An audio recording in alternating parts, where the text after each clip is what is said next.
দেখুন একটু বকেছি, তাই ওর দিদিকে নিয়ে এসছে আমাকে মারার জন্য। এখন বলছে ঘুষি মারো মা।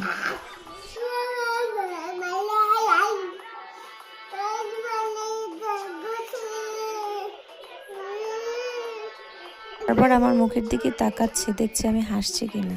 দেখুন খেয়াল করে।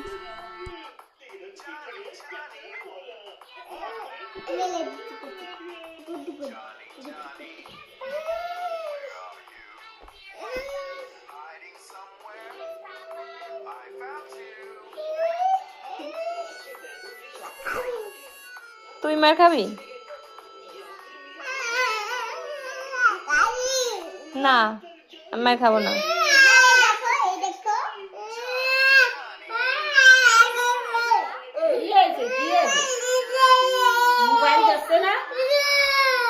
মোবাইলটা দিয়ে দাও। এই যে হচ্ছে এ মা